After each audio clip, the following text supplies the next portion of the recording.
Ravie de vous retrouver ce matin au sein du studio de Cap Digital.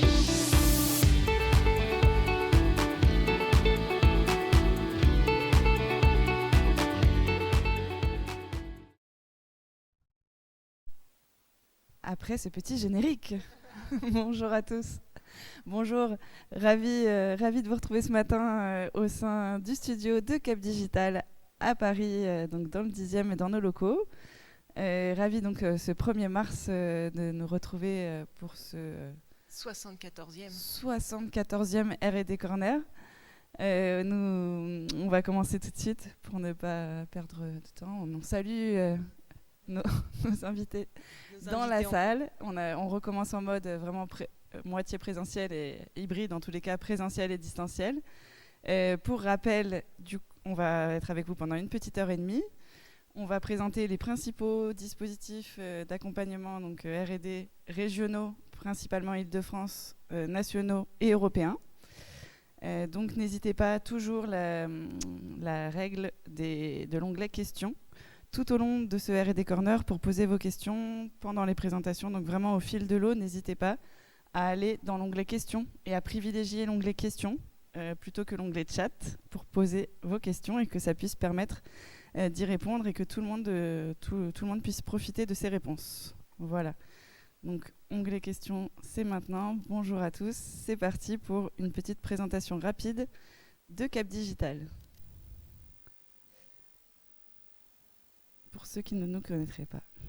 Nous sommes aussi maintenant ravis d'être en partenariat avec Madines.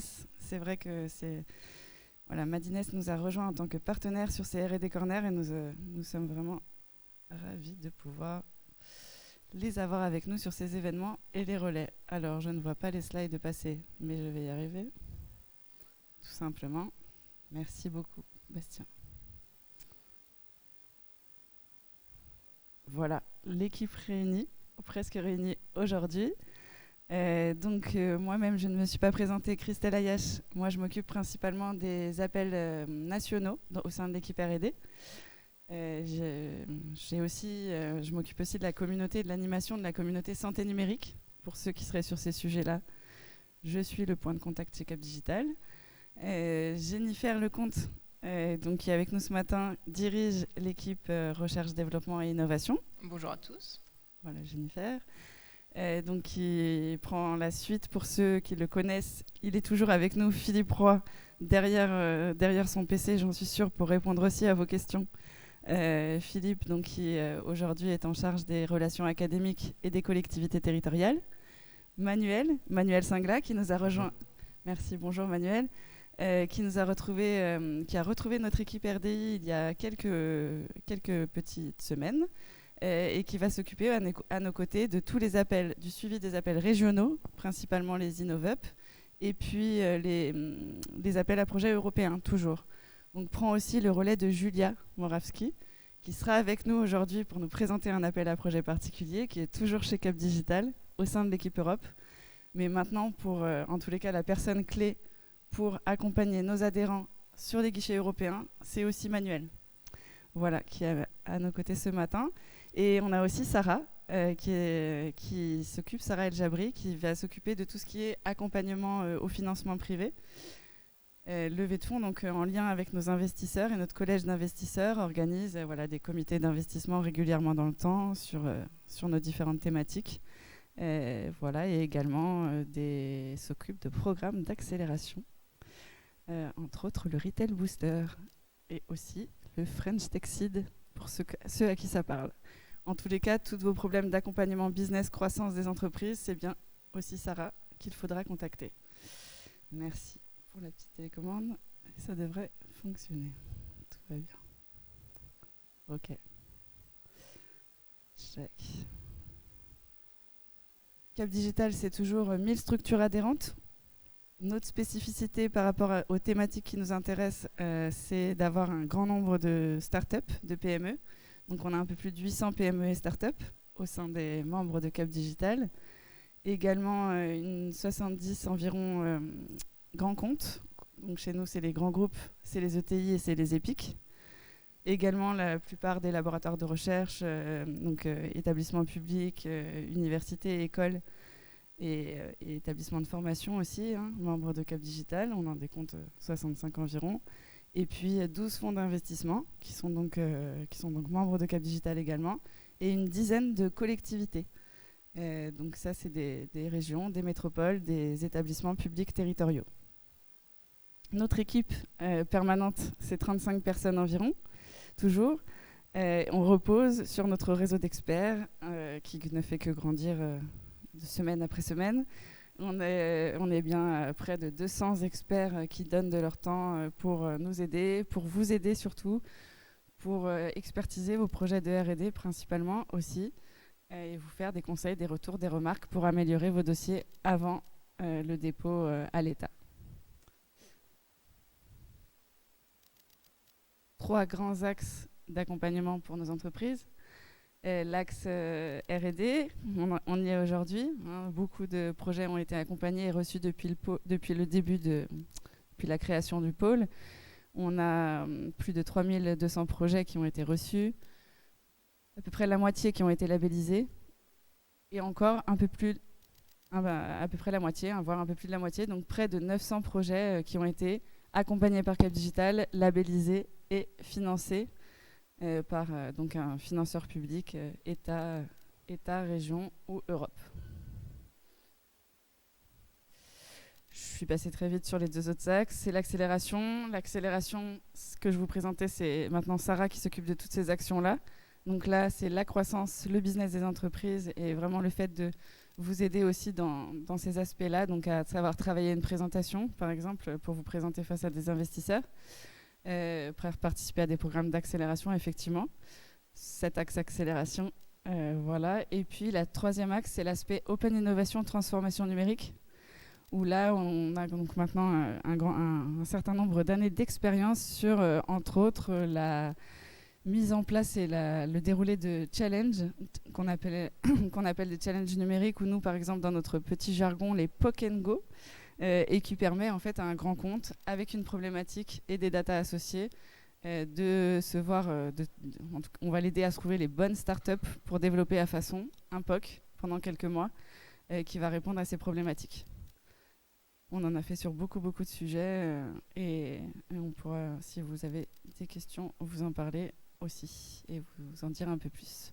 L'équipe Europe, bien sûr, qui s'est beaucoup développée ces dernières années chez Cap Digital.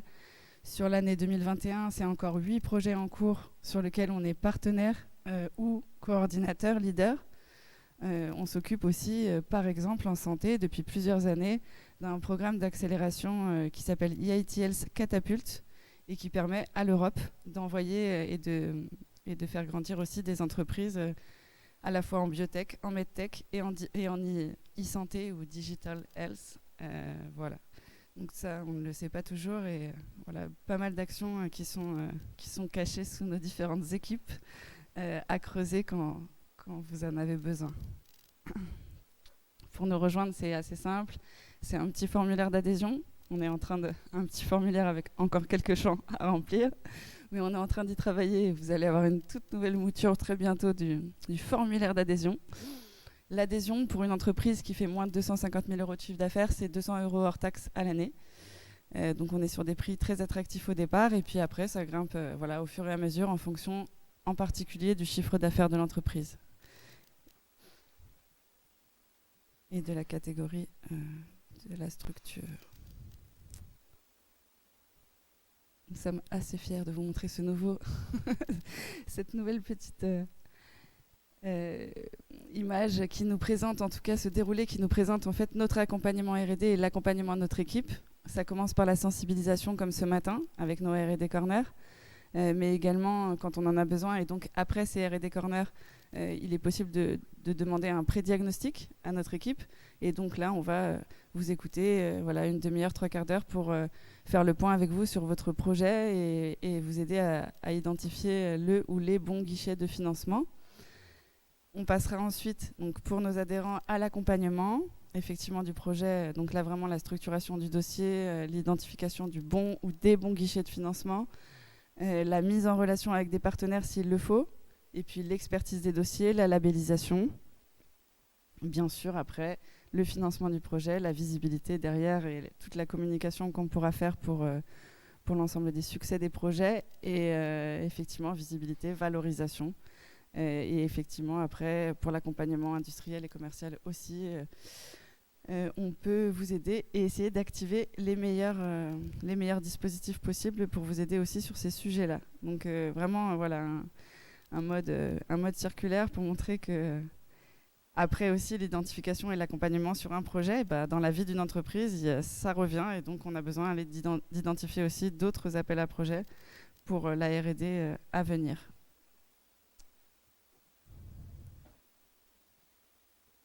Le réseau d'experts, donc je suis sûre encore qu'il y en a derrière leur casque ou derrière leur PC.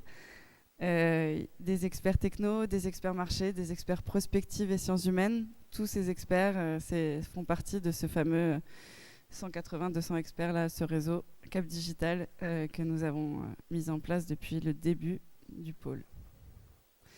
Et nous les en remercions.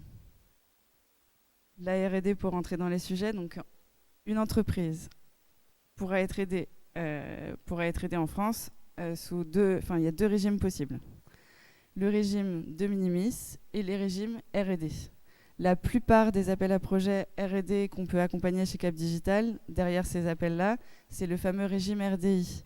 C'est là où on vous demandera toujours le fameux rapport 1-1. Et donc, si vous demandez un projet à 100 000 euros, que vous êtes aidé à hauteur de 50 000 euros, il faut que vous montriez et puissiez justifier que vous avez aussi, vous, 50 000 euros en fonds propres ou quasi-fonds propres pour pouvoir faire ce levier.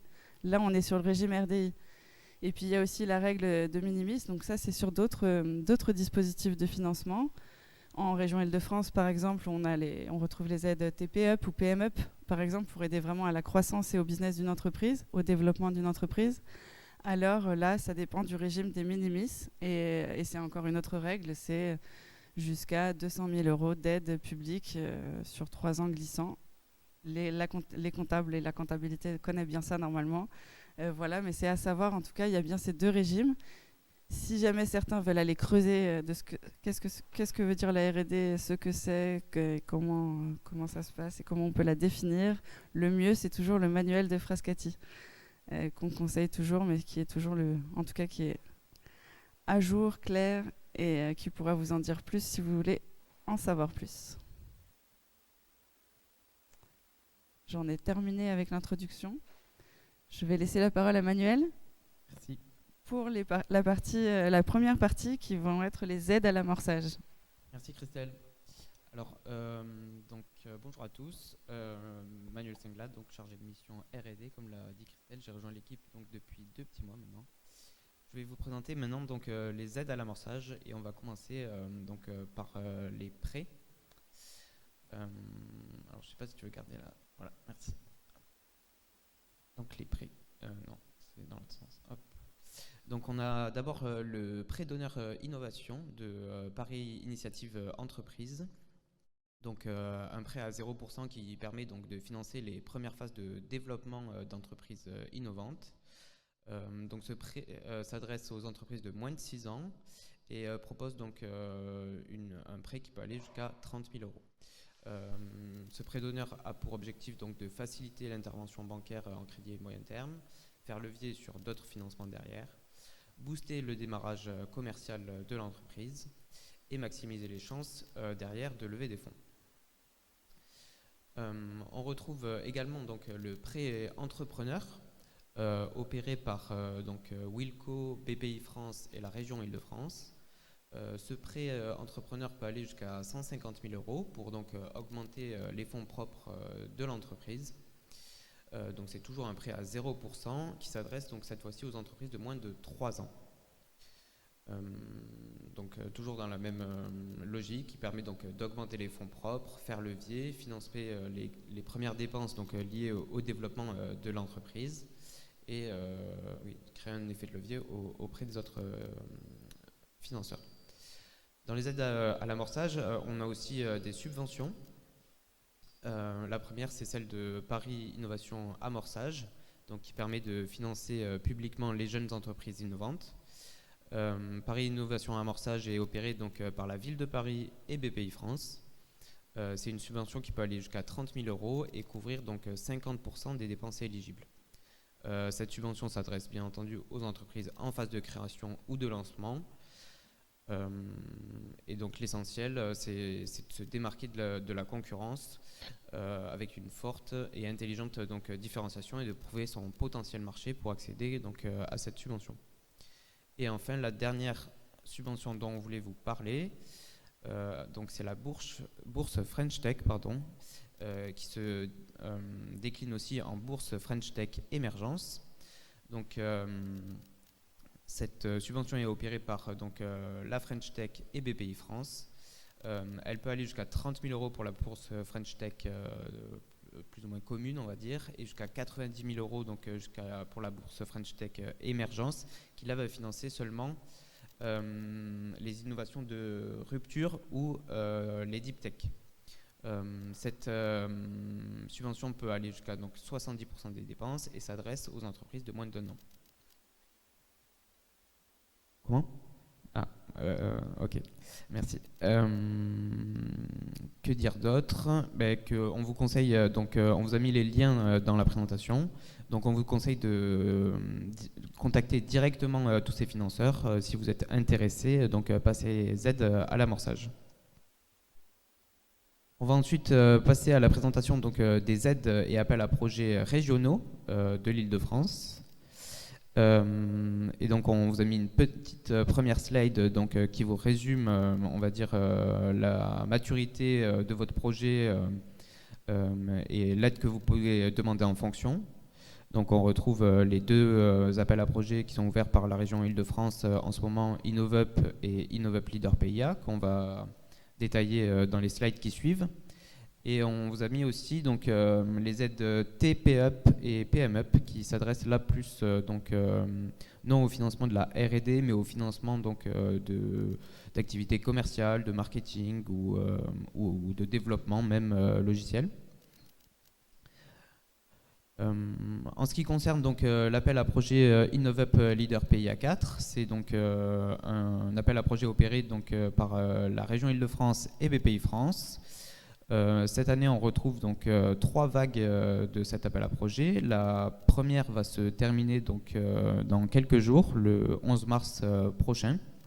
Malheureusement, on fait plus de labellisation pour celle-là parce que la deadline, la date limite est dépassée. Mais pas de souci puisqu'il reste donc 2 dépôts possibles, le 3 juin et le 9 septembre. Donc avant de déposer, il faut savoir que l'appel à projet InnovUp Leader PIA 4 donc, va soutenir l'émergence de futurs leaders sur leur marché. C'est un appel à projet qui va financer des projets de 12 à 24 mois, qui va apporter une aide de 75 à 500 000 euros. Donc cette aide, 50% du budget du projet, sera réparti en 2 tiers de subvention et 1 tiers d'avance remboursable et donc s'adresse aux TPE, PME et ETI de la région francilienne. Bien entendu, dans les critères de sélection, on retrouve donc tout ce qui est degré de rupture et caractère innovant du projet. Vous devez justifier donc de son potentiel commercial, des retombées économiques et de l'emploi sur le territoire francilien, de la qualité du projet et donc de votre capacité à porter et à mener ce projet à bien. Un autre appel à projet que je mentionnais un peu plus tôt, c'est l'appel à projet InnovUp. Donc là pour le coup, cet appel à projet est ouvert au fil de l'eau, c'est-à-dire que vous pouvez il n'y a pas de date limite, vous pouvez candidater donc, tout au long de l'année. Cet appel à projet doit soutenir les projets d'innovation du passage de leur idée à leur commercialisation. Donc vous pouvez tout à fait déposer un projet qui explore la faisabilité, développe son propre projet ou teste une solution. C'est des appels à projets qui financent donc des projets jusqu'à 36 mois. Et un taux d'aide qui peut aller de 25 à 70% et qui s'adresse toujours donc, aux TPE, PME et ETI de la région francilienne. Voilà, on va passer maintenant aux appels à projets nationaux et je te laisse la parole, Jennifer. La projet national, il y a quelques questions dans le chat, enfin dans l'onglet questions. C'est très bien, vous avez posé vos questions dans l'onglet questions. Une première question de Philippe qui demande bonjour, le prêt PIE, c'est Paris Initiative Entreprise. Nous sommes dans le 93 et non pas dans le 75. Donc hors Paris, peut-on toutefois solliciter le PIE?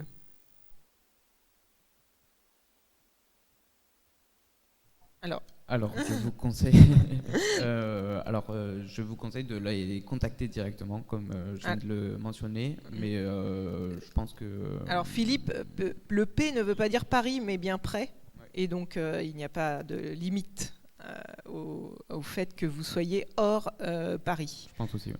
Voilà. Et une autre question de Mehdi pour la bourse French Tech. Est-ce que la société doit être créée? Oui, la société doit être créée puisque vous devez avoir un numéro donc, de ciré et vous devez avoir déposé les dossiers, les statuts de la société pour demander la bourse. Voilà, vous pouvez toujours contacter BPI en avance de phase, mais pour toucher à la subvention, il faudra que vous soyez créé. Voilà, merci beaucoup. Il n'y a pas d'autres questions. Alors, merci beaucoup. Donc, on va passer aux différentes stratégies, aux appels relatifs aux différentes stratégies d'accélération du PIA 4. Et tout de suite, je vais passer la parole à notre invité, à Pierre Kerdoncuf, qui nous fait l'honneur et la joie d'être présent avec nous ce matin. Donc Pierre, vous êtes chef de projet ADEME. Vous allez nous parler de la stratégie d'accélération de la transition écologique et énergétique, et en particulier des récents appels, et notamment celui de la décarbonation de l'industrie. Donc c'est à vous, Pierre. Merci beaucoup d'être parmi nous ce matin. Et vous, n'hésitez pas à poser vos questions dans l'onglet questions et je les relayerai à Pierre à la fin de son intervention. Merci à vous déjà de m'avoir invité. Bonjour à tous, donc Pierre Kerdoncuf. Je travaille à la direction entreprise de l'ADEME, Agence de l'environnement, sur les sujets du programme des investissements d'avenir qui donc change de nom, qui maintenant s'appelle France 2030. Et donc, je vais vous présenter aujourd'hui 2 appels à projets qui viennent de sortir début février, en lien avec la décarbonation de l'industrie et donc dans le cadre du plan France 2030. Donc ma présentation, je vais partir pour 10 minutes de présentation, puis après vous pourrez, ou même en parallèle, vous pourrez poser vos questions avec une présentation en 3 phases. Je vous présenterai un peu le contexte rapidement. On ira ensuite directement dans la description des appels à projets parce que je pense que c'est ce qui vous intéresse le plus. Et puis je finirai par une petite ouverture en vous présentant d'autres outils de financement sur le sujet de la décarbonation de l'industrie. Pierre, n'hésitez pas, vous avez l'accès aux slides, n'hésitez pas à faire bouger les slides vous-même. Alors moi je peux les avancer, je ne crois pas avoir la main pour pouvoir changer la slide. Est-ce que vous pouvez changer la slide? Voilà, on va passer sur la slide suivante. D'accord, je vous dirai où est-ce que j'en suis. Donc ça, on l'a fait, c'est la partie introduction, on va dire. On va passer donc sur le contexte de ces appels à projets.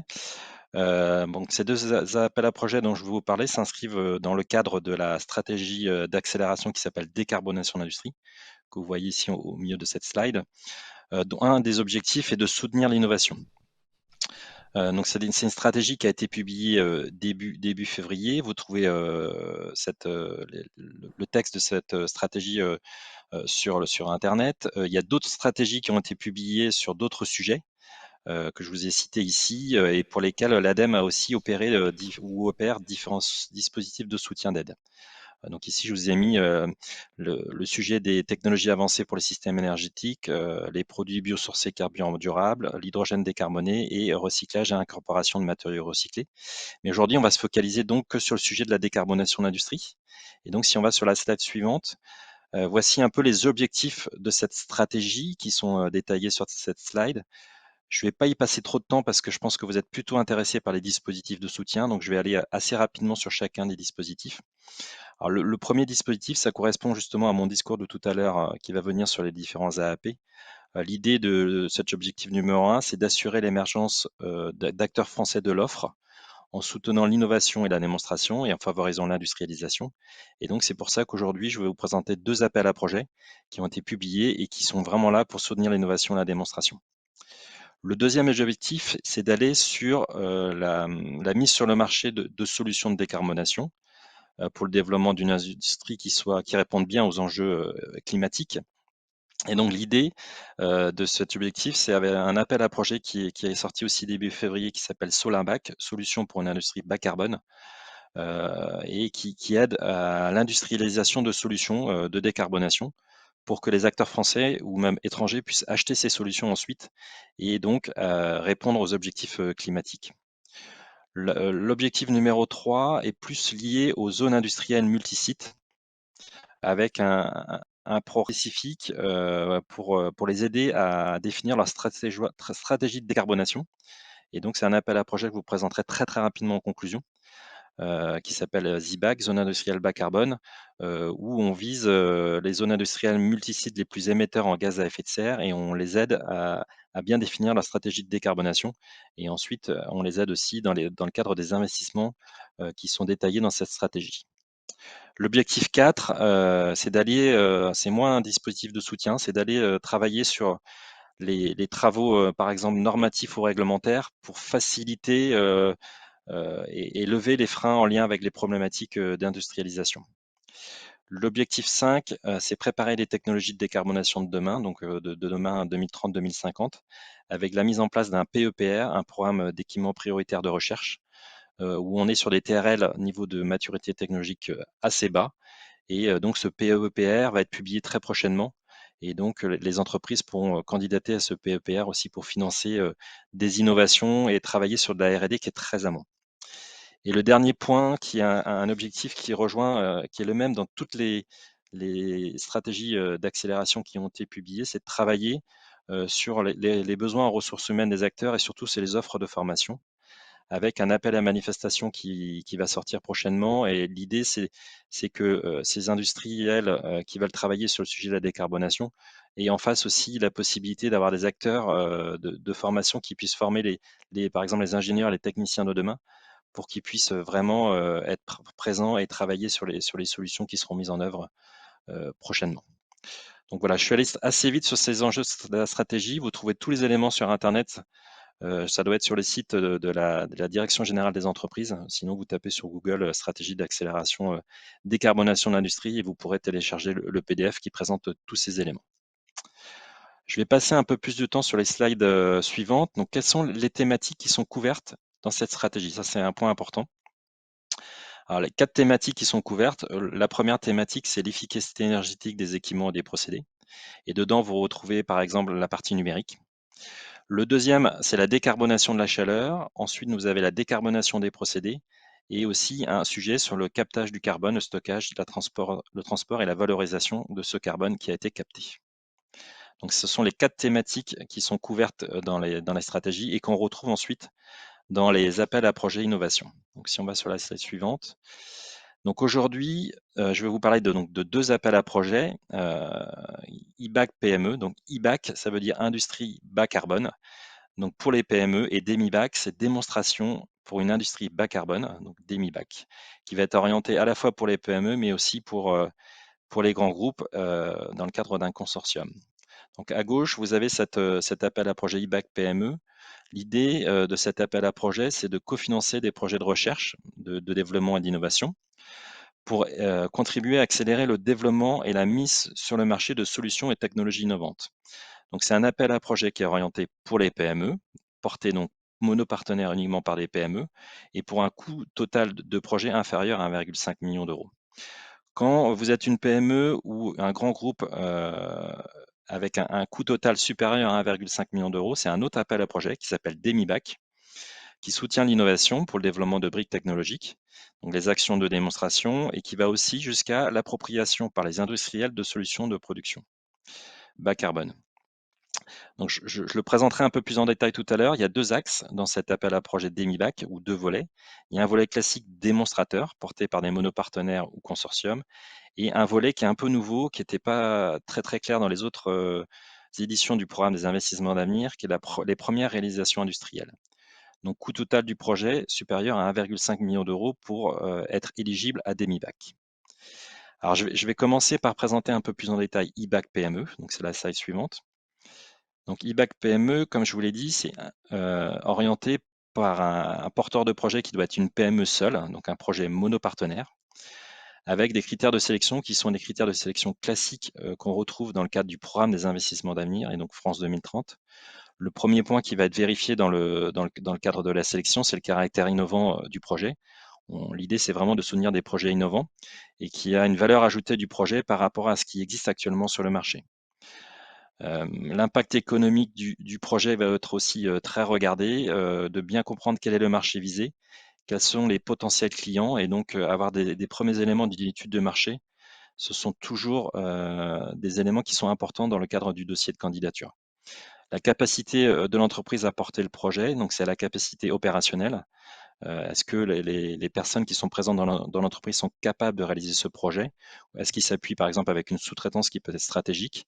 Mais aussi la capacité financière avec, on va faire une analyse financière de l'entreprise, regarder par exemple quels sont les capitaux propres de l'entreprise et ça fait partie des critères de sélection qui sont pris en compte. Et on est sur les sujets de la décarbonation de l'industrie, donc la partie environnementale sera très regardée aussi avec les enjeux environnementaux du projet, à la fois décarbonation de l'industrie, réduction des gaz à effet de serre, mais aussi quels sont les autres impacts environnementaux du projet. Alors, quelles sont les modalités d'aide de ceux qui sont appliquées en fonction de la taille de l'entreprise, si c'est une petite entreprise, une moyenne entreprise, donc ici vous voyez le taux maximum d'aide qui peut être appliqué. Et ce qui est intéressant dans le cadre de cet appel à projet, c'est que l'aide qui est apportée est une aide sous forme de subvention. Donc j'ai oublié de dire en introduction, même si je l'ai répété tout à l'heure, ce qui est important, c'est qu'on est sur un coût total de projet inférieur à 1,5 million d'euros. Et les dépenses éligibles doivent être supérieures à 300 000 euros portées donc par la PME pour pouvoir répondre à cet appel à projet. Les coûts éligibles, on retrouve les coûts éligibles classiques de la RDI, qui sont les salaires, les charges, les coûts de sous-traitance, la contribution aux amortissements, les coûts de refacturation interne et les frais de mission. Rien de bien nouveau sur cet aspect-là. Si on va sur la slide suivante, la date de clôture va vite arriver. Il y a une date de clôture qui est prévue en 2022, qui est le 15 avril prochain. Une adresse mail contact que je vous laisse, qui est ibac@adem.fr. Donc, je ne suis pas le seul à apporter ces différents appels à projets que je vous présente aujourd'hui. En fait, on est une équipe de plusieurs ingénieurs. Et donc, n'hésitez pas à nous contacter si vous avez des questions sur l'éligibilité de votre projet en envoyant un mail à l'adresse que je vous ai citée ici. On répondra assez rapidement, surtout que la date va vite arriver. On fera peut-être même un point téléphonique pour vous aider à remplir ce dossier de candidature pour que votre dossier soit le plus complet possible et que la sélection et l'instruction du dossier soient aussi facilitées de notre côté. Et j'ai mis le lien vers l'appel à projet sur cette slide. Donc la présentation sera certainement partagée suite à ce webinaire et donc vous pourrez cliquer sur ce lien. Donc ça, c'est l'appel à projet IBAC PME, donc orienté PME. On va aller sur le deuxième appel à projet, innovation de la stratégie, qui est l'appel à projet DemiBac, donc démonstration pour une industrie bas carbone, avec, comme je vous l'ai dit, deux volets.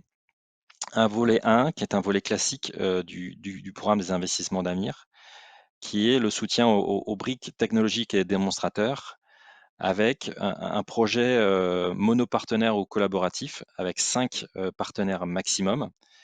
Et l'idée, c'est d'avoir des projets pour lesquels le minimum de TRL est de l'ordre de 6 pour arriver sur un démonstrateur qui va valider la mise sur le marché de la solution. Donc, on est en fin de projet à un TRL de 8 à 9. Donc, les acteurs qui sont attendus, ce sont les développeurs de technologie, donc des petites, moyennes et grandes entreprises, des organismes de recherche et aussi des clients industriels finaux qui peuvent être éligibles à l'appel à projet. Et ça, c'est ce deuxième volet qui est un petit peu nouveau, dans lequel on veut financer des démonstrateurs offre-demande pour la réalisation de premières industrielles. Donc, l'objectif de ce volet est d'accompagner et donc de financer les dernières étapes de développement sur un site client, donc chez un industriel, y compris l'idée c'est de financer les surcoûts qui sont liés à la prise de risque de cet industriel, prise de risque technico-économique, et donc à la validation en situation réelle de la solution qui serait mise en œuvre chez l'industriel.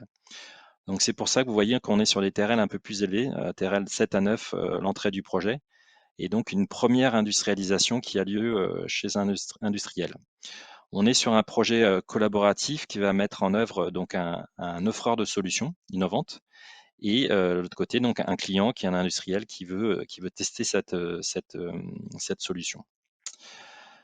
Alors les dépenses, le coût total du projet doit être supérieur à 1,5 million d'euros. Il y a quand même quelques conditions. Voilà, les dépenses éligibles doivent être supérieures à 300 000 euros par partenaire, et l'aide qui est apportée est sous la forme de subventions et ou d'avances remboursables.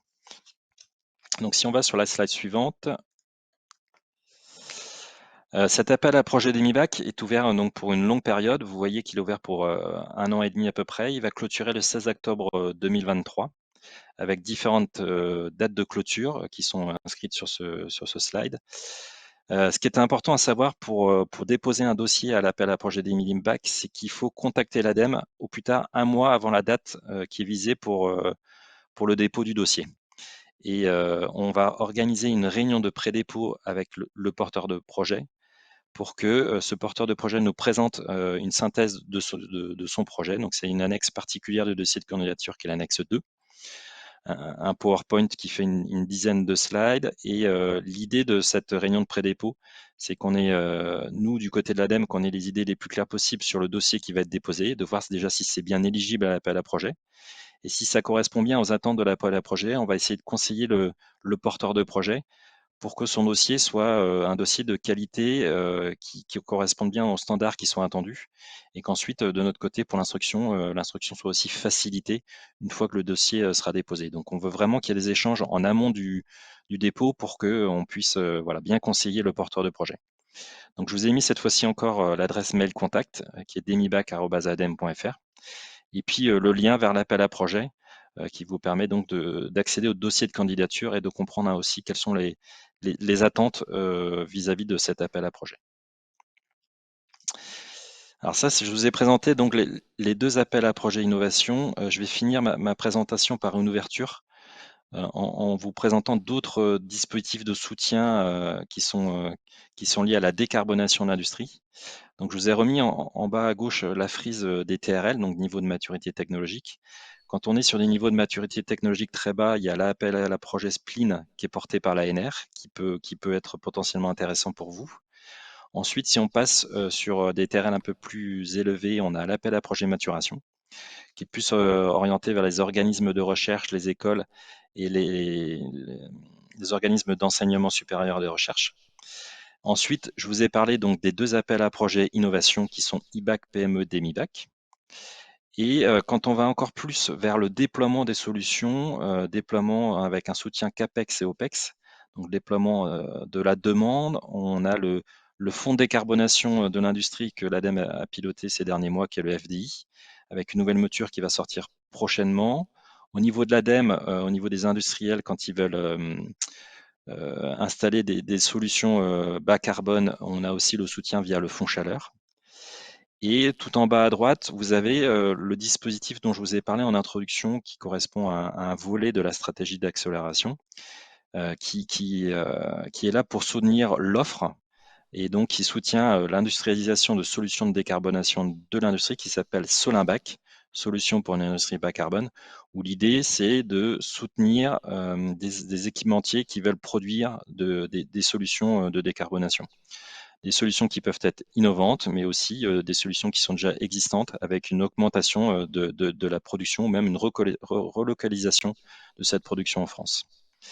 Et tout en haut, on a un appel à projet qui est un peu spécifique, qui va soutenir des études dont je vous ai parlé aussi en introduction, qui est l'appel à projet ZIBAC, Zone industrielle bas carbone, où l'idée c'est de faire maturer des industriels qui sont sur une zone industrielle spécifique, maturer ces industriels pour qu'ils élaborent ensemble une trajectoire de décarbonation, non pas du site industriel, mais des zones industrielles, de l'ensemble des acteurs qui sont présents sur cette zone industrielle.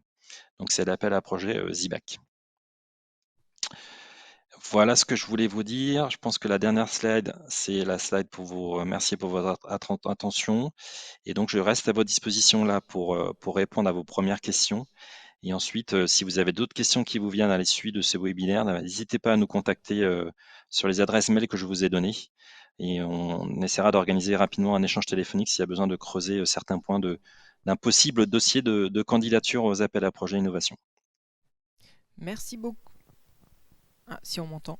Merci beaucoup Pierre. Alors effectivement, il y a quelques questions. Peut-être que je vais remettre la slide de résumé. Hein. Merci beaucoup pour cette slide. C'est vraiment un bel effort de condensation et ça permet de mieux s'orienter dans ces différents appels à projets. Donc merci pour l'effort de synthèse. Donc il y a une première question de Stéphane qui demande: est-ce que le client industriel pour Demi-Bac peut être hors France, dans l'UE? Alors ça, c'est une bonne question. Dans le cadre de France 2030, si vous regardez un peu la foire à questions qui est disponible, sur le site, on va contractualiser avec des entreprises qui ont un SIRET. Donc, on va plutôt contractualiser avec des entreprises françaises que des entreprises qui sont hors du territoire national. Ok. Moi, j'avais une question qui reprenait un petit peu cette question pour le volet 2 de MIBAC. Donc, il faut arriver avec un partenaire. Est-ce qu'il faut avoir des lettres d'intérêt? Est-ce qu'il faut aller plus loin en fait dans le partenariat avant le dépôt, ou en fait Non, il faut arriver directement avec l'industriel. Parce que dans le dossier de candidature, on va avoir besoin aussi de connaître son programme de travail. On va l'aider à financer donc l'investissement industriel, mais on va aussi l'aider sur le caractère opérationnel avec les évolutions organisationnelles de l'entreprise, comme par exemple la formation des opérateurs. Donc on va avoir besoin d'avoir un programme de travail qui soit bien défini, avoir cet industriel qui soit présent dès le départ dans le dossier de candidature. Très bien. Et peut-être aussi, parce qu'on nous l'a posé dans le cadre d'un autre appel, pour vous contacter en amont du dépôt, est-ce que un mois ça suffit? Est-ce qu'il faut vous contacter bien avant les 1 mois? Comment ça se passe? Vaut mieux contacter bien avant les 1 mois pour que déjà on ait un premier échange téléphonique pour connaître le projet et voir si c'est bien éligible. Si ça correspond bien aux attentes, ensuite le porteur de projet peut commencer à remplir l'annexe 2 qui est l'annexe de pré-dépôt. Et on cale donc la réunion de pré-dépôt au plus tard 1 mois avant la date de relève. Et là, il y aura la participation, moi je serai présent, mais il y aura aussi d'autres personnes qui sont un peu plus techniciens et qui travaillent sur le sujet de l'efficacité énergétique, qui seront aussi présents. Et il faut compter à peu près 1 heure de réunion pour cette réunion de pré-dépôt. Très bien, merci. Donc on n'est pas obligé, quand on vous contacte, d'avoir déjà tous ces partenaires et d'avoir déjà quelque chose de très ficelé. Exactement. Ok, parfait. Donc il y a une autre question. Quelle est la différence entre les appels demi-bac et sol-in-bac? Sol-in-bac, une solution pour une industrie bas carbone. L'idée, c'est de travailler chez les équipementiers français, donc des gens qui vont produire des solutions qui peuvent être innovantes, mais qui produisent déjà, mais qui veulent augmenter leur capacité de production. Et donc, on va financer de l'outil productif dans Sol-in-bac. Et dans Demi-Bac, on va rester sur un soutien à l'innovation avec développement de briques technologiques innovantes et des opérations de démonstration. Alors, il y a une question complémentaire. Est-ce qu'on peut combiner Demi-Bac et Sol-in-bac? On espérerait bien qu'il y ait d'abord un projet qui soit porté dans l'appel à projet Demi-Bac et qui ensuite donne sur du Sol-in-bac. Ouais. C'est tout l'intérêt. Ouais. Donc on est sur des appels à projets qui sont assez longs. Ouais. Bien. Et l'autre partie de la question, c'est est-ce qu'on peut combiner ces subventions avec une source de subvention européenne régionale, comme le fonds de transition, par exemple? Alors ça fait partie des éléments qu'il faut que je creuse.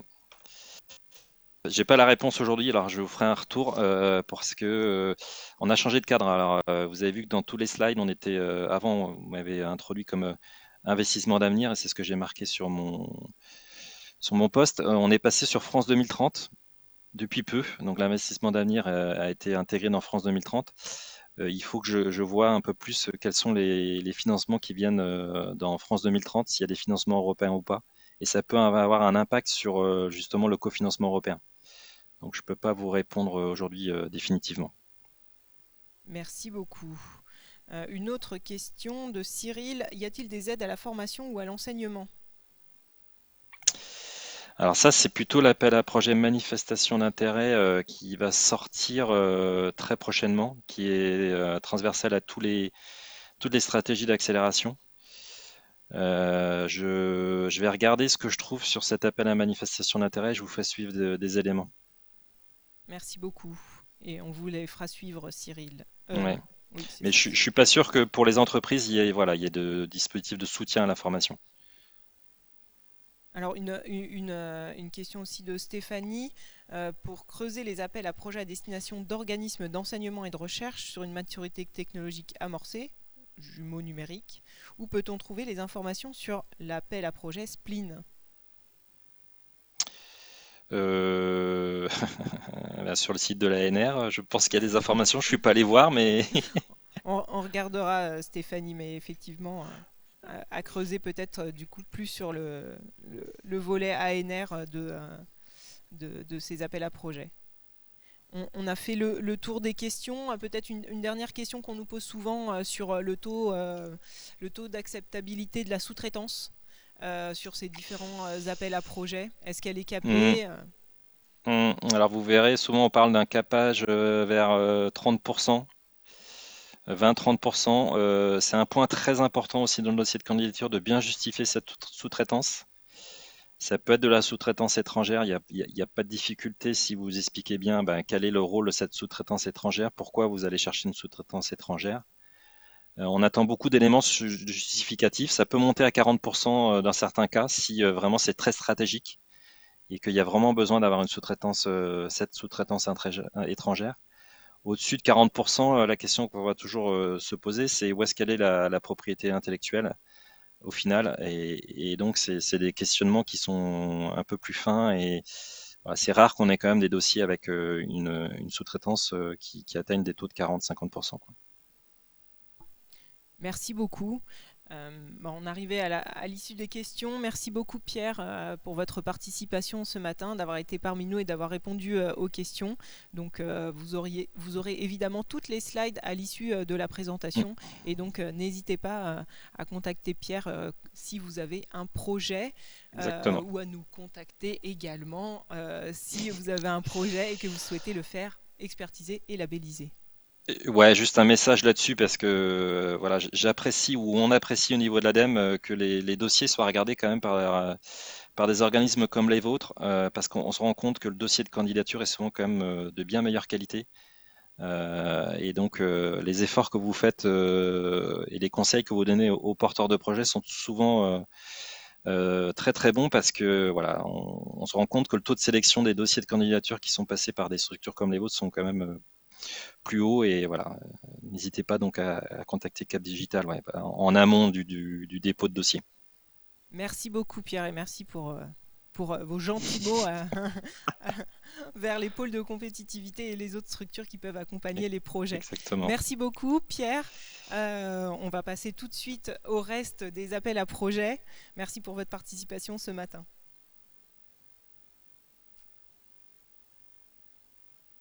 Donc, on continue sur les différentes stratégies d'accélération du gouvernement. Donc là, on a vu la stratégie d'accélération transition écologique et énergétique. Maintenant, on va vers un autre appel à projet un petit peu dans cette mouture un petit peu bas carbone sur le verdissement du numérique. Donc, il n'y a pas encore de stratégie d'accélération sur le verdissement du numérique, mais justement, cet appel à manifestation d'intérêt est vraiment... là, excusez-moi, pour justement regarder plus avant ce projet et l'impact de ce verdissement du numérique sur l'écosystème. Donc, est-ce que on va réussir à avoir une vraie stratégie d'accélération sur cet enjeu du verdissement du numérique? C'est vraiment l'objet de cet appel à manifestation d'intérêt. Donc sur cet appel à manifestation d'intérêt, 2 volets. Un premier volet qui est l'axe 1 où vous pouvez déposer un projet si vous avez un projet dans cette qui répond à cet enjeu. Donc il n'y a pas d'enveloppe associée à cet appel à manifestation d'intérêt. En revanche, il y aura une capacité d'aller ensuite chercher du financement via d'autres appels à projets. Donc vous déposez votre projet et vous serez ensuite redirigé si celui-ci a été identifié comme très impactant et à financer. Et ensuite, vraiment un axe 2 qui est l'axe contribution et qui est vraiment là pour recueillir toutes vos contributions sur ce sujet et pour façonner les prochains appels à projets et également la stratégie d'accélération peut-être sur le verdissement du numérique. Donc vous avez un projet sur cette thématique ou vous souhaitez contribuer d'une façon ou d'une autre à cette thématique, n'hésitez pas à proposer vos sujets. C'est avant le 30 mars. Nous avons une deadline ici pour vous accompagner sur de l'expertise et de la labellisation sur votre projet de l'axe 1 ou même contribuer ou venir apporter notre soutien sur vos contributions sur l'axe 2 avant le 15 mars. Donc n'hésitez pas à nous contacter si vous avez un projet de verdissement du numérique. Un autre appel à projet, alors peut-être Christelle, est-ce que tu veux le présenter toi-même, qui vient de sortir, financé par la Banque des Territoires avec l'Agence du numérique en santé, qui est l'appel à projet tiers-lieu d'expérimentation de la stratégie d'accélération santé numérique. Merci Jennifer. Alors c'est tout neuf, ça vient vraiment de sortir là il y a 2-3 jours. Donc, je n'ai pas tous les tenants et les aboutissants. Les PME sont moins concernés. Et ceux qui vont être concernés, c'est plus les établissements, justement les établissements, enfin en tout cas où les lieux d'innovation qui peuvent associer à un établissement, se présenter leur candidature à ce tiers-lieu d'expérimentation. On est sur des budgets de subvention allant de 375 000 € à 1,5 million d'euros. Et il y a un événement, juste je vous le dis aussi, puisqu'il y a un événement auquel je vais participer ce soir, assister en tous les cas en ligne, qui a lieu en ligne ou à Paris Santé Campus, qui va présenter cet appel à projet également. Celui-ci et les autres aussi. En fait, c'est adressé aux entrepreneurs du numérique. Donc, si vous cherchez, c'est l'ANS qui organise cet événement ce soir au sein de Paris Santé Campus. C'est de 18h à 19h30. Il y aura le tiers-lieu d'expérimentation qui sera présenté, également l'appel Structure 3.0 qui va revenir pour ceux qui en avaient entendu parler l'année dernière et qui était plutôt intéressant, étant donné que là, on est sur un porteur pour le Structure 3.0, on est sur une solution innovante portée par une entreprise, une PME, associée à un établissement médico-social. Donc il va y avoir celui-là, Structure 3.0, tiers-lieu d'expérimentation. On va très bientôt, de toute façon, avec Jennifer et l'équipe, Manuel, on a convenu le mois prochain, certainement en tout cas, de faire... Soit on va faire une session spéciale, un petit R&D Corner spécial santé, en tout cas sur la stratégie d'accélération santé, pour qu'on ait quelqu'un qui vienne aussi vous présenter tout ce qui se prévoit, ce qui est en cours et ce qui se prévoit aussi encore à venir. Donc là, voilà, si vous... En tout cas... Avec le titre parle bien quand même, tiers-lieu d'expérimentation. Si vous vous sentez concerné, là je vous invite en tout cas, et si vous n'avez pas vu passer cet appel depuis 2 jours, à aller regarder. Mais effectivement, c'est plus orienté en tous les cas territoire, établissement de santé et établissement et structure d'expérimentation et d'innovation. Donc en tout cas, c'est dédié à ce type de structure. Voilà. Pour pas breaking news, mais l'appel à projet de la semaine. Merci beaucoup Christelle. Alors effectivement, il vient d'ouvrir, donc il est ouvert jusqu'au 25 mai 2022 et il y aura d'autres vagues jusqu'en 2023. Et donc n'hésitez pas à nous contacter. Pareil, si vous avez un projet, on pourra également expertiser votre projet et le labelliser avec une première deadline au 4 mai. Juste un petit rappel sur les stratégies d'accélération pour les industries culturelles et créatives, pour vous dire aussi que dans le cadre de ces 2 appels à projets, expérience augmentée du spectacle vivant et numérisation du patrimoine, nous faisons un événement très prochainement de matchmaking donc vous avez une solution où vous êtes porteur d'un terrain d'expérimentation, vous êtes un musée, vous êtes un monument historique et vous souhaitez trouver des solutions technologiques pour répondre avec vous à ces deux appels à projets, n'hésitez pas à nous contacter. Donc l'événement de matchmaking aura lieu le 10 mars, je crois pas le 8, c'est le 10. Hein, c'est bien le 10. Le 10 mars. C'est le 10 mars, excusez-moi, il y a une petite erreur sur la slide. Donc c'est bien le 10 mars de cet événement de matchmaking. On reçoit les personnes qui désirent proposer leur solution ou proposer leur terrain d'expérimentation. On reçoit les slides jusqu'au 3 mars. Donc si vous ne vous êtes pas encore inscrit à cet événement de matchmaking, n'hésitez pas à le faire dès maintenant, à nous contacter pour que l'on puisse pour que vous puissiez présenter votre solution. L'objectif, c'est évidemment de monter de consortium pour répondre à ces deux appels, donc expérience augmentée du spectacle vivant et le deuxième appel, numérisation du patrimoine et de l'architecture. Donc vous aurez l'événement en fin de session. Je remets ici l'autre volet sur l'accélération de l'intelligence artificielle avec l'appel à projet qui est toujours ouvert, maturation technologique et démonstration de solutions d'intelligence artificielle embarquées, avec deux volets, une volet démonstration et un volet maturation. Donc c'est ouvert jusqu'au 5 octobre 2022. La prochaine date de labellisation, c'est le 13 mai pour la prochaine relève qui est le 1er juin. Donc si vous avez un projet qui répond à cet appel à projet, n'hésitez pas à nous contacter pour que l'on puisse vous aider et vous accompagner dans la mise en place de ce projet. Et tout de suite, on va passer au deuxième volet de ce PIA 4 qui est du coup l'innovation structurelle qui sont dédiées aux appels à projets qui sont récurrents dans le cadre de ce PIA. Et je vais passer la parole à Christelle.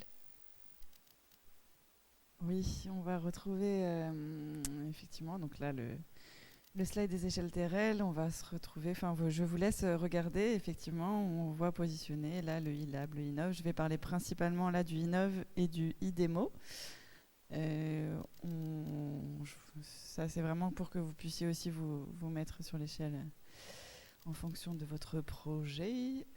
Voilà, donc l'appel à projet du moment, c'est le concours d'innovation e-nov. Quand je dis du moment, c'est parce que chez nous, en tout cas, on attendait les dossiers pour expertiser labellisation aujourd'hui. On les attend. On les attend encore avec éventuellement 2 jours, 1 ou 2 jours de plus. En tous les cas, cette semaine, c'est vraiment le moment. Si vous êtes en cours de montage, si vous étiez en train de déposer un projet Innov, il faut nous déposer le dossier en l'état pour expertise et pouvoir avoir notre label et ces fameux retours d'expertise avant le 22 mars, vraiment cette semaine. Le concours Innov, on est sur des projets un peu comme le InnovUp Leader PIA du début que tu as pu présenter, Manuel, qui est d'ailleurs cet équivalent au niveau régional. On est sur des projets où vraiment l'aspect, oui, le projet de R&D est important, mais il va vraiment falloir démontrer aussi et justifier que derrière ce projet-là, la croissance de l'entreprise va vraiment se démultiplier.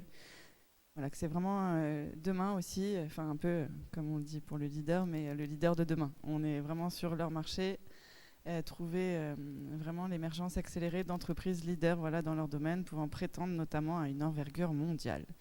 Donc la description de votre entreprise, le storytelling jusqu'à aujourd'hui, c'est la première partie qui va être importante à démontrer, où vous en êtes, ce que vous avez fait et où vous en êtes vraiment arrivé du développement. Deuxième partie, le fameux projet de R&D que vous décrivez, pour lequel vous demandez un cofinancement. Aujourd'hui, sur le concours Innov et cette vague 9, la nouveauté, c'est que, en tout cas la nouveauté au niveau du budget, c'est qu'ils ont un peu relevé les niveaux. Donc aujourd'hui, les projets Innov sont compris entre 1 million d'euros et 5 millions d'euros de budget global. On n'a plus de projets qui peuvent être en dessous de 1 million d'euros. Le plus petit projet, c'est 1 million d'euros. Donc, pour répondre à ce type d'appel, il faut pouvoir justifier aussi d'au moins 500 000 euros de fonds propres ou quasi-fonds propres au moment du conventionnement. Ça, c'est important pour ce type d'appel. C'est un appel qui reviendra, hein. Vous voyez que c'est la vague 9, c'est revenu sur les derniers programmes d'investissement d'avenir, ça continuera sur le PIA 4, donc on s'attendra bien entendu à la vague numéro 10, certainement au deuxième semestre, comme ça a été le cas les 2 dernières années déjà. Deuxième nouveauté de ce concours, en dehors du fait que ça a été remonté à 1 million d'euros, c'est qu'on est passé de 10 thématiques à 4 thématiques. Parce que sur ce concours d'innovation, il y a bien des thématiques. Donc aujourd'hui, il y en a 4. 2 qui vont être principalement opérés, en tout cas gérés par côté BPI France, qui sont numérique et santé. Donc on est vraiment sur 2 thématiques différentes. On est quand même sur des projets et des sujets, enfin des projets attendus avec un caractère innovation technologique, enfin innovation de rupture assez fort, hein. Sur la partie numérique, c'est certain. Sur la partie santé, peut-être un petit peu moins, mais en tous les cas, la partie innovation technologique est vraiment importante à démontrer aussi sur ces projets. Donc ça, c'est les 2 premières thématiques, plus côté BPI France. Et puis pour les 2 thématiques, plus côté ADEME, on va retrouver transport, mobilité, ville et bâtiments durables, et puis également énergie, ressources et milieux naturels. Donc là, c'était vraiment pour la vague qui clôture le 22 mars officiellement, mais pour lequel on attend les dossiers, si vous souhaitez un accompagnement de cadre digital, cette semaine. Donc n'hésitez pas à vite nous contacter si jamais vous n'aviez pas encore manifesté votre intérêt vis-à-vis de nous. Et voilà le deuxième appel à projet important. On commence à en accompagner de plus en plus. On commence à avoir un peu de retour sur cette nouvelle mouture. Alors, ce nouveau nom de cet appel à projet qui est sorti l'an dernier, en 2021, dans le cadre du PIA 4, qui s'appelle le IDEMO. IDEMO, c'est entre autres pour la partie nationale un peu le successeur du PSPC, pour ceux qui s'en rappellent. Donc on est sur des gros projets structurants, des projets de filière, des projets structurants, des projets de 3 à 5 ans. Par contre, la différence, PSPC était forcément collaboratif, IDEMO n'est pas forcément collaboratif. Donc ça peut être individuel porté par une seule entreprise, mais le projet devra faire au moins 2 millions d'euros, ou alors collaboratif et il devra faire au moins 4 millions d'euros. Voilà, c'est toujours de la subvention et de l'avance récupérable en fonction des dépenses et du type d'organisme qui dépose. Effectivement, ça peut être de 25 à 80% de subvention. On est sur les grands groupes. Du coup, c'est un appel à projet monopartenaire ou collaboratif pour lequel les grands comptes sont éligibles. Voilà, à retenir aussi, parce que ce n'est pas forcément le cas de tous les appels à projets qu'on présente. Donc là-dessus, c'est possible. Après, c'est un process un petit peu différent des appels à projets habituels. Voilà, mais ça, on saura vous expliquer. Ça passe d'abord par une audition au départ côté BPI. Et quand vous passez cette audition et qu'elle se passe bien, alors c'est là que vous devrez remplir un dossier complet et qu'il faudra l'expertise et le label d'un pôle aussi. Donc ça se fonctionne un peu différemment des autres appels à projets. Voilà, si vous pouvez être intéressé, en tout cas, n'hésitez pas. Et puis on est effectivement là, on s'arrête au 3 mai c'est le 3 mai là pour la deadline, mais de toute façon, ça va revenir. C'est un appel en continu, donc si cet appel clôture le 3 mai, il reviendra de toute façon un IDEMO 2, qu'on appellera peut-être pas IDEMO 2, mais ça reviendra dans le temps. Il y a quelques questions, Manuel ? Petite question de la part de Olena. Bonjour, où peut-on consulter la liste des projets lauréats de l'appel IDEMO ? Je pense qu'elle veut parler des précédents. Oui. Si alors, possible. Je ne suis pas encore certaine qu'il y ait quelque chose de public sur les IDEMO, parce que c'est assez récent. Hein. Ça a moins d'1 an pour moi, le dispositif a moins d'1 an, mais je regarderai. N'hésitez pas, pour avoir plus d'infos sur ce IDEMO, on peut regarder ensemble et à nous envoyer un petit mail à projet à notre adresse commune. Donc c'est projet@capdigital.com. Olena, je vous conseille, on pourra regarder ensemble si les appels sont sortis, mais pour l'instant, en tout cas à notre niveau, on a des projets qui sont bien partis pour être financés, mais on n'a pas encore nous-mêmes chez Cap Digital des projets qu'on a accompagnés sur le IDEMO et qui ont été financés. On a des exemples sur le PSPC, mais pas encore sur le IDEMO. Très bien, merci. Pas d'autres questions pour le moment. Merci Manuel. C'est parfait, je vais vous passer la main pour les appels à projets européens et la 3e et dernière partie de ce R&D Corner. Merci Christelle. Alors, je vais juste prendre la petite télécommande. Oui, merci. Donc, on va passer maintenant aux appels à projets européens. Donc, on retrouve cette première slide, toujours avec l'échelle TRL qui nous intéresse. Là où on voit les différents appels à projets européens et à quel on va dire stade ils pourraient financer votre projet par rapport à la maturité de celui-ci. Donc ce matin, on va commencer bien entendu par le programme Horizon Europe, le programme de financement de recherche et de développement en Europe. Donc pour rappel, c'est un programme cadre qui est s'étend de l'année dernière, 2021, jusqu'en 2027. Deux parties particulières vont nous intéresser ce matin. Le pilier 2, qui est consacré au projet collaboratif, sur 6 thèmes différents, dans lesquels que vous retrouvez sur cette slide.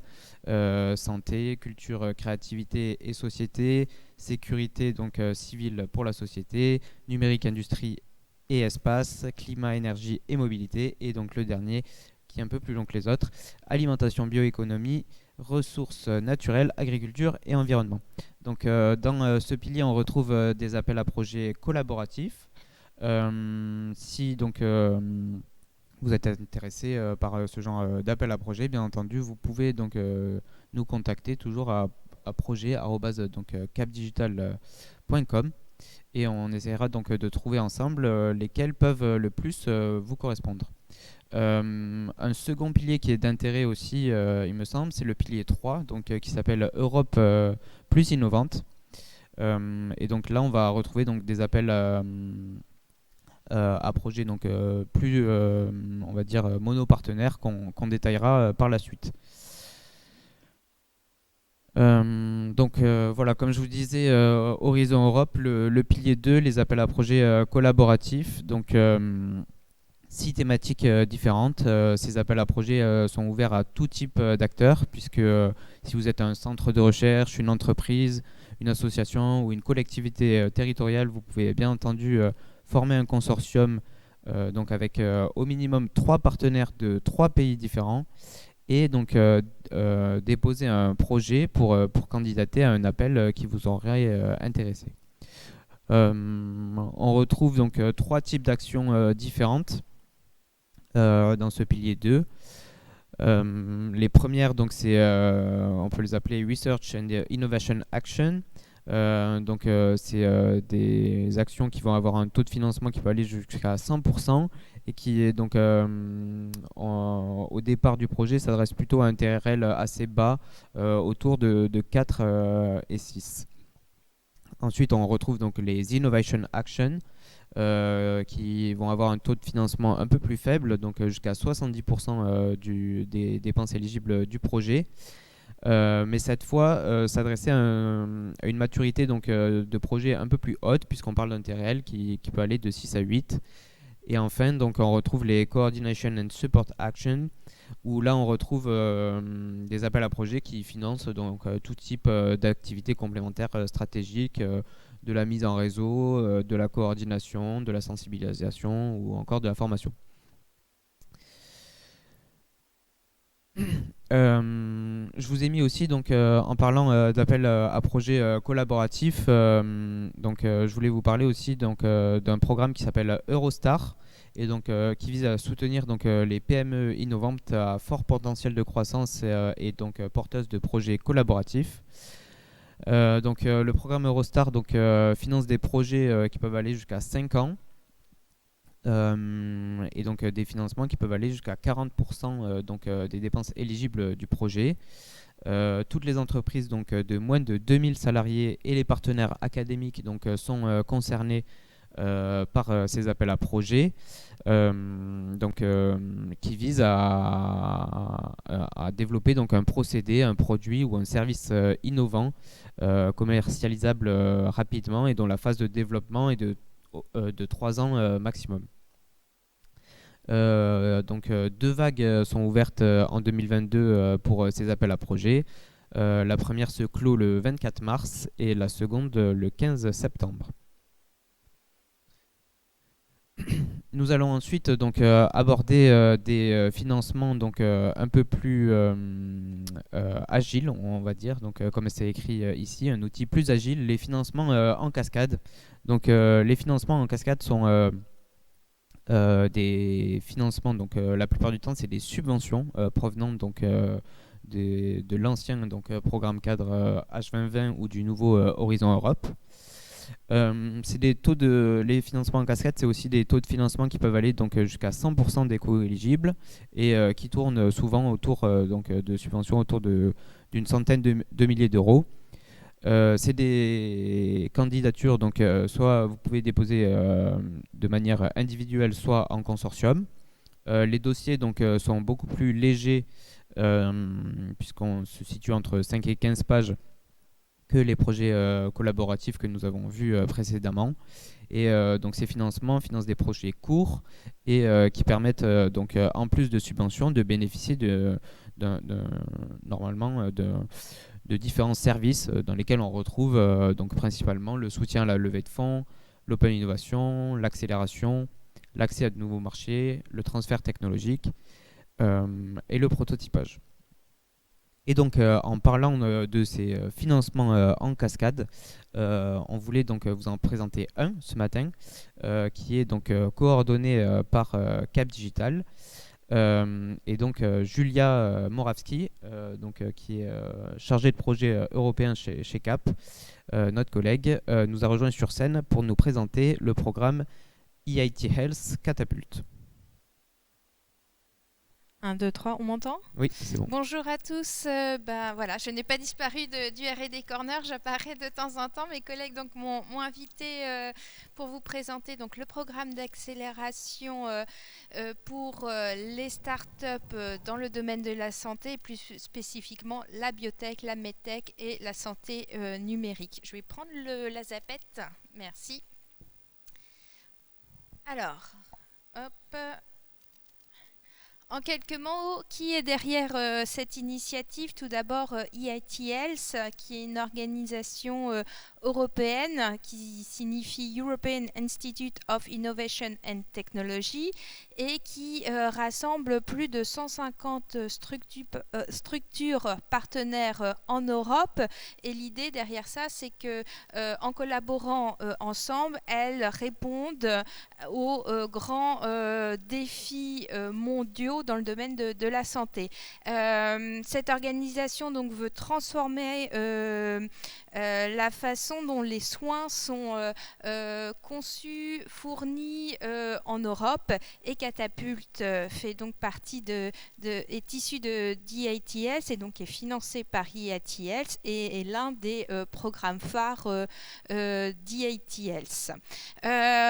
Pour gérer donc le programme de façon opérationnelle, le consortium est constitué de 3 clusters, donc on va dire des pôles de compétitivité européens, dont Cap Digital est le leader du programme en partenariat avec Medical Valley et Björn qui sont situés eux en Allemagne.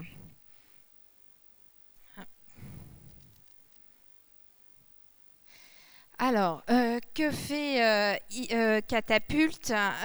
Donc, il encourage le développement des meilleures startups dans le domaine de la santé et plus spécifiquement, comme je vous le dis, 3 secteurs de la santé ont été identifiés. Tout d'abord, la biotech, la medtech et la santé numérique. On propose ici un programme unique qui est composé d'une formation intensive et aussi de mentorat à travers laquelle les startups participent en fait à une compétition. Donc il y a 2 événements où elles auront l'occasion de pitcher devant un jury et aussi les investisseurs sont invités. Hop, ça marche pas la zapette ? Voilà, si. En quelques chiffres clés, donc Catapult a été lancé il y a 7 ans, 231 entreprises ont été soutenues depuis 2016 par le programme. 98% d'entre elles sont encore actives. Depuis qu'elles ont participé donc, au programme Catapulte, elles ont levé plusieurs millions d'euros, comme vous le voyez ici, 334 millions d'euros. Cette initiative a aussi rassemblé lors des différentes activités plus de 3500 professionnels de la santé qui ont participé donc au training, au mentorat, au super mentorat et puis aux événements lors des pitchs. C'est un programme aussi qui est regardé, suivi par plus de 400 investisseurs européens. C'est 47 pays qui peuvent donc participer à cette compétition. Et là, vous avez donc juste pour vous dire que après que Sparing Vision donc a levé 44,5 millions d'euros une fois qu'ils ont 9 mois après le programme. Qu'est-ce qu'on offre donc aux startups lors de ce programme? C'est d'abord donc un programme 360 qui vous permet de vous connecter et d'élargir votre réseau avec des investisseurs et aussi des personnes clés dans le domaine de la santé. C'est aussi vous donner de la visibilité à travers la participation des startups aux événements des pitchs et aussi de la crédibilité vis-à-vis de la communauté de la santé. Et bien sûr, les startups qui participent à ce programme peuvent bénéficier, si elles remportent donc les pitchs, de prix, de différents prix. Alors, hop. Alors, je vais tout mettre comme ça. Hop, parfait. Donc comment ça fonctionne? Tout d'abord, vous avez jusqu'au 14 mars pour poser votre candidature et puis il y aura une sélection régionale qui va se faire à travers les bureaux d'EITL en Europe. Vous avez ici donc la liste. Une fois qu'elles sont sélectionnées, elles vont participer à un programme, ces startups régionales, et seulement 2 par catégorie vont être retenues pour participer à la demi-finale d'EITL. Et donc en total 42 startups vont pitcher, donc réparties sur les 3 catégories.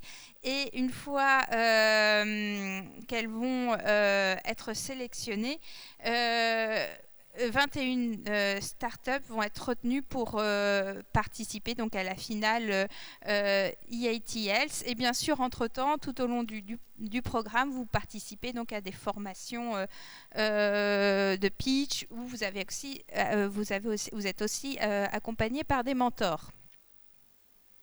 Alors, pour y participer, bien sûr, vous devez répondre à des critères d'éligibilité. D'abord, la start-up doit avoir collecté au moins 500 000 euros de financement en fonds privés ou en fonds publics, ou bien doit avoir 500 000 euros de revenus l'année précédente.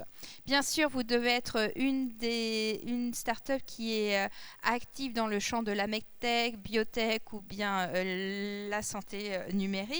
Vous devez avoir un concept commercial innovant. Vous devez être aussi en recherche de financement d'amorçage ou de financement en série A. Vous devez aussi vous auto-évaluer pour... vous auto-évaluer et pour savoir si vous avez au moins 1 million. Alors là, je vous dis des bêtises. Pardon, je vais passer au critère suivant. Vous devez rechercher au moins 500 000 euros d'investissement et vous devez faire partie des pays européens participant au programme H2020 ou H-Europe. Ici, vous avez donc le calendrier par étape. Donc, en ce moment, les candidatures sont ouvertes. Vous avez donc jusqu'au 14 mars pour déposer votre projet. Vous pouvez, après, donc entre mars et avril, il y a la phase d'évaluation et de sélection au niveau régional. Entre avril et mai, si vous êtes retenu, vous participez donc à la présélection régionale lors d'événements de pitch. Et après, donc, en mai, sont annoncées la sélection des entreprises qui vont participer au training, aux journées de formation et à la semi-finale qui aura ça au lieu en octobre et novembre-décembre. Et enfin, en deuxième trimestre 2023, 21 startups seront retenues pour participer à la finale de Catapulte. Voilà, donc si vous avez encore des questions, vous souhaitez avoir des précisions, je vous invite à vous inscrire demain au webinaire qui sera présenté par l'ensemble de l'équipe EIT Catapulte. Donc c'est demain à 11h et ça sera un plaisir de vous y accueillir. À bientôt. Merci beaucoup, Julia. Juste une petite question avant que tu rendes le micro. Est-ce que tu pourrais en dire un petit peu plus sur le super mentoring rapidement ?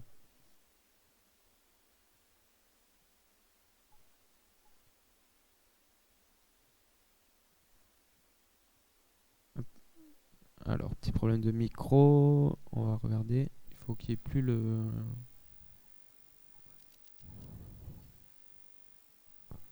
Alors... Peut-être en attendant, je vois qu'il y avait 2 autres questions précédemment sur Eurostar. Quel est le taux de réussite des projets Eurostar ? Donc on peut se situer selon les vagues jusqu'à 20 ou 30% de réussite pour les appels à projets Eurostar. Et le montant maximum financé, alors il n'y a pas de montant maximum spécifié dans le cahier des charges, mais souvent, en moyenne, les projets Eurostar sont financés autour de 1,5 million d'euros. Donc oui, Julia, peut-être sur le super mentoring pour finir avec Catapulte. Alors là, je vais vous inviter à venir demain pour poser la question, on vous répondra. Voilà, merci beaucoup Julia. Donc je vais récupérer juste la petite télécommande et donc faire la transition, donc toutes données avec la dernière question à laquelle on n'avait pas répondu. Pour les financements en cascade, sont-ils déclinés en appel à projet ? Et comment les différencier des autres financements ? Donc Julia vous a présenté un premier financement en cascade et je vais continuer donc rapidement avec d'autres financements qui sont ouverts en ce moment. Et le premier donc c'est Stairway, donc un financement, un appel à projet donc, qui finance donc, les startups et PME low tech pour améliorer leurs produits et améliorer donc, la chaîne de valeur grâce donc, à l'intelligence artificielle. Donc le projet qui vise donc le développement de la plateforme IA for EU et la mise en œuvre de technologies d'intelligence artificielle propose donc un accompagnement de 6 mois, une subvention donc, qui peut aller jusqu'à 60 000 euros pour donc, toutes les startups et PME lauréates donc, de cet appel à projet. Il y a donc différents challenges auxquels vous pouvez répondre, que vous voyez donc sur cette slide. Donc je ne vais pas en faire toute la liste. Vous pouvez donc postuler jusqu'au 14 mars prochain et vous retrouvez donc en bas à droite le lien direct vers l'appel à projet. Notre financement en cascade, c'est celui proposé par le projet donc Osmart AI. Donc, qui vise à soutenir le développement et l'intégration de technologies de santé interopérables donc, sur la plateforme qui est en train de développer donc, le projet. On retrouve donc toujours un accompagnement de 6 mois, une subvention qui peut aller jusqu'à 50 000 euros et qui s'adresse toujours aux startups et aux PME européennes. Donc 5 challenges différents que vous retrouvez toujours sur cette slide et vous pouvez donc postuler jusqu'au 8 avril prochain. Un autre financement en cascade, c'est celui de Secure IT. Donc le projet cette fois s'intéresse au développement de prototypes et de démonstrateurs dans les domaines de la sécurité et cybersécurité. Donc là, on retrouve un accompagnement de 12 mois, une subvention qui peut aller jusqu'à 60 000 euros. Et en plus des startups et PME, les universités ou centres de recherche sont également considérés et peuvent être intégrés à un consortium pour répondre à l'appel à projet. Appel à projet qui clôturera d'ailleurs le 26 avril. Encore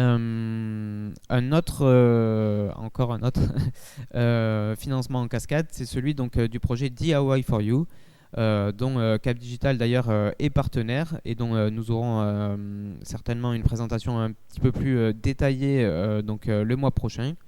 DIY for You, c'est un projet qui ambitionne de trouver de nouveaux cas d'usage pour les technologies de personnalisation de produits de grande consommation.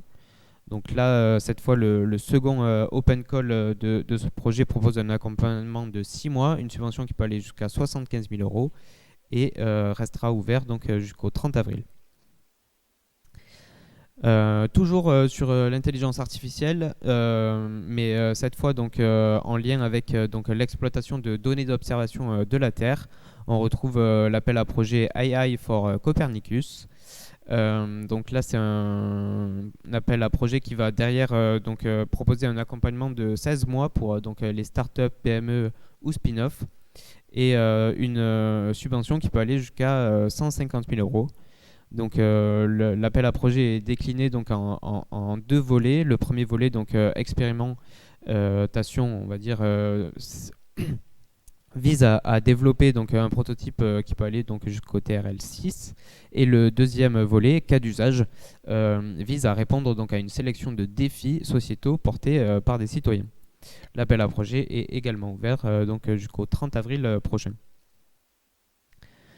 Je vous ai mis aussi quelque chose sur la construction, plus en lien avec la construction, le projet MetaBuilding, qui a sorti récemment son appel à projet Grow and Harvest pour stimuler la collaboration intersectorielle des PME dans le cadre de projets innovants. Un accompagnement qui peut aller jusqu'à 16 mois, une subvention jusqu'à 60 000 euros. Et là, le besoin de former un consortium avec des PME d'au moins 2 pays européens différents pour relever et répondre à un des challenges identifiés par le projet, numérique, fabrication additive, économie circulaire ou solutions fondées sur la nature. L'appel est ouvert jusqu'au 25 mai prochain. On va finir rapidement en parlant de l'initiative Next Generation Internet, une initiative européenne qui vise à dessiner l'Internet de demain et qui est ouverte à tous les innovateurs de l'Internet, qu'ils soient chercheurs, start-upers ou autres même. Et dans le cadre de cette initiative, 3 appels à projets sont ouverts aujourd'hui. Alors il y en a un qui tourne un petit peu au fil de l'eau qui s'appelle Fed for Fire et qui vise à fournir des installations ouvertes et accessibles et fiables permettant de soutenir l'Internet de demain. Le second qui va être intéressant aussi, c'est NGI Trublo, qui va du coup plus s'intéresser à améliorer la confiance et la transparence en la blockchain. Celui-là est ouvert jusqu'au 30 mars et peut attribuer des subventions qui peuvent aller jusqu'à 175 000 euros. Et enfin, le dernier, c'est le Business Accelerator. Là, on retrouve des services qui vont de la formation, de la mise en réseau et du mentorat sous cet appel à candidature. Rapidement, peut-être, on n'a pas mentionné aussi tous à propos du pilier 3, le European Innovation Council et la déclinaison accélérateur de ces appels à projets. Là, des appels à projets très compétitifs où peu de lauréats sont élus, on va dire.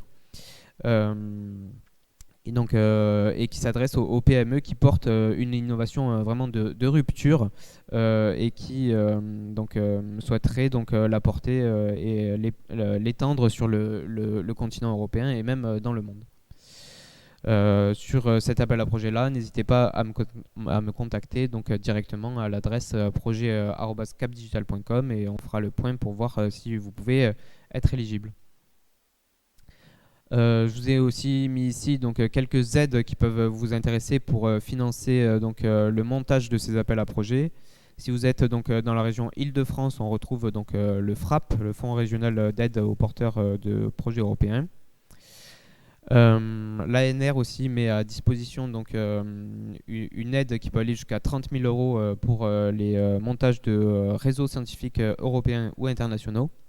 Et enfin, BPI France propose deux aides, le Diagnostic Europe et le Diagnostic Partenariat Technologique International, et qui peut prendre en charge jusqu'à 50% de la prestation de conseil pour le montage d'un appel à projet européen. Pour continuer, deux dates, deux webinaires qui peuvent vous être d'intérêt. Le premier, Julien a déjà parlé, c'est demain à 11h pour présenter un petit peu plus en détail l'appel EIT Health Catapult. Et le 10 mars prochain, c'est un webinaire qui va s'intéresser à la soumission d'une proposition Horizon Europe et vous dire tout ce qu'il faut faire ou ne pas faire pour soumettre un projet à ce programme de financement européen. Alors, je pense qu'il n'y a pas de questions puisque tu as répondu aux autres questions précédemment. Il y avait juste une question de Philippe, mais alors ce n'est pas de relation directe avec les appels à projets européens, pour nous demander si on allait avoir une session spéciale, un R&D Corner spécial sur le PIA4 ICC. Sachez Philippe qu'il y a déjà eu ce R&D Corner spécial sur les appels à projets ICC qui a eu lieu au début, en fait, lors de la première vague qui a eu lieu en décembre, il me semble, ou novembre ou décembre. Le replay est disponible sur toutes nos plateformes. N'hésitez pas à nous envoyer un message, on vous enverra le replay. Nous étions accompagnés de la Banque des Territoires, donc des financeurs de la Caisse des dépôts et également des représentants du ministère. Donc n'hésitez pas, si vous voulez revoir le replay de cet événement, nous pourrons vous donner les liens. Juste pour rappeler également que dans le cadre des appels à projets européens, même si le label des pôles de compétitivité n'est pas reconnu au niveau européen, nous accompagnons quand même les porteurs de projets sur leur projet. Alors évidemment, Manuel peut vous accompagner pour savoir quel est le meilleur projet pour votre projet, mais également nous pouvons faire de l'expertise et de la relecture de dossiers et de la préparation au pitch. Donc si vous avez des projets européens et que vous souhaitez les soumettre à l'expertise de nos experts ou vous entraîner au pitch, n'hésitez pas également à nous contacter. On peut faire ça pour vous et pour vous accompagner. Je te laisse terminer. Merci Jennifer. Donc oui, pour terminer, on est un poil en retard, et juste quelques petits mots pour vous présenter les événements à venir côté Cap Digital. Et on vous en a déjà parlé tout à l'heure, mais on vous l'a remis ici. Ce qui est important, le 10 mars prochain, et non le 8, le matchmaking de l'appel à projet PIA4 Industrie créative et culturelle. Donc sur les deux projets, il y a numérisation du patrimoine et expérience augmentée du spectacle vivant. Et sachez aussi que le 22 mars, on organise un webinaire qui s'intitule Perdu dans les métaverses, dont vous pourrez retrouver le lien d'inscription en bas de cette slide. Il ne me reste plus qu'à vous remercier. D'abord, merci à nos intervenants aujourd'hui, Pierre pour l'ADEME et Julia pour EIT Health Catapult. Merci beaucoup aussi à toi Jennifer et toi Christelle de nous avoir accompagnés sur ce R&D Corner. Dernier petit mot pour savoir que le prochain rendez-vous de la R&D, c'est le 5 avril prochain. donc le premier mardi du mois. Et puis en attendant, n'hésitez pas donc à nous contacter. Je vous rappelle projet@capdigital.com. Et merci à l'équipe com derrière la régie. Merci Bastien, merci François. Bonne journée à tout le monde. Merci, bonne journée.